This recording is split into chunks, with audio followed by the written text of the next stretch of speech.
স্মরণকালের ভয়াবহ হামলার মুখে পড়ল মধ্যপ্রাচ্যের বিস্ফোরা রাষ্ট্র ইসরায়েল। ইরানে হামলার পর এমন পাল্টা জবাব আসবে তা ভাবতেই পারেনি ফিলিস্তিনের দখলদার রাষ্ট্রটি। ইরান থেকে যাতে পাল্টা জবাব না আসে সেজন্য সব প্রস্তুতি নিয়ে রেখেছিল ইসরায়েল। ১৩ জুন শুক্রবার শেষ রাতে ইরানের শীর্ষ কমান্ডারদের হামলার পর দেশটির বিমান প্রতিরক্ষা ব্যবস্থার বেশ কিছু ধ্বংস করে ইসরায়েল। ইরানি এয়ার ডিফেন্স সিস্টেমও ধ্বংসের দাবিও করে তারা। বিভিন্ন মাধ্যমে নিহত ইরানি নেতাদের ছবি এবং ইরানি কিছু সামরিক স্থাপনা ধ্বংসের ছবি ছড়িয়ে দিয়ে নিজেদের শ্রেষ্ঠত্ব প্রতিষ্ঠা করতে চেয়েছিল ইসরায়েল।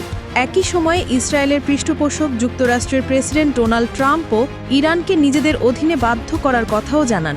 উদ্দেশ্য ছিল ইরান সমর্থকদের মনোবল দুর্বল করা।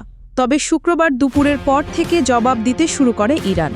ইসরায়েলের আত্মবিশ্বাস ছিল বিমান প্রতিরক্ষা ব্যবস্থা এবং আয়রন ডোম দিয়ে সফলভাবে তা মোকাবিলার।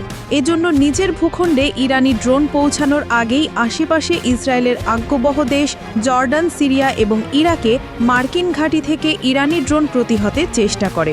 কিন্তু দিন গড়িয়ে রাত নামতেই ইসরায়েলে আসতে থাকে ইরানি মিসাইল ও ড্রোন। ইসরায়েল চিন্তাও করেনি কি বিভীষিকা রাত শুরু হয়েছে তাদের জন্য। রাজধানী তেল আবিব সহ ইসরায়েলের গুরুত্বপূর্ণ শহরে ও সামরিক দপ্তরে আসতে থাকে ইরানি মিসাইল। একাধিক ভিডিওতে দেখা যায় ইরানি মিসাইল আসার আগেই স্বয়ংক্রিয়ভাবে উৎক্ষেপিত হয় একাধিক ইসরায়েলি মিসাইল। উদ্দেশ্য ইরানি মিসাইলকে ইন্টারসেপ্ট বা নিষ্ক্রিয় করা। তবে হঠাৎ করে আছড়ে পড়ে ইরান থেকে আসা দ্রুত গতির মিসাইল, তাও যেন তেন স্থানে নয়, একেবারে হৃৎপিণ্ডে। রাজধানী তেল আবিবের কিরিয়ায় ইসরায়েলের প্রতিরক্ষা মন্ত্রণালয়ের সদর দপ্তরে একের পর এক আঘাত করে ইরানি ব্যালিস্টিক ক্ষেপণাস্ত্র। ভিডিওতে অনেকটা কিংকর্তব্য বিমূঢ় হতে দেখা যায় ইসরায়েলিদের। আকাশ প্রতিরক্ষা ব্যবস্থা সমৃদ্ধ ইসরায়েলের প্রতিরক্ষা দপ্তর সুনির্দিষ্ট হামলার শিকার হবে এটা কল্পনায়ও ছিল না তাদের। রাতের বেলা ইরানের পাল্টা হামলায় ভীত হয়ে পড়ে ইসরায়েলের কর্তা ব্যক্তিরাও। ইসরায়েলে নিযুক্ত মার্কিন রাষ্ট্রদূত মাইক হিউকাবি তার এক্স হ্যান্ডেলে জানান হামলার মধ্যে কঠিন রাত কেটেছে। ইরানের ক্ষেপণাস্ত্র হামলার মধ্যে তাকে রাতে ৫ বার আশ্রয় কেন্দ্রে যেতে হয়েছিল।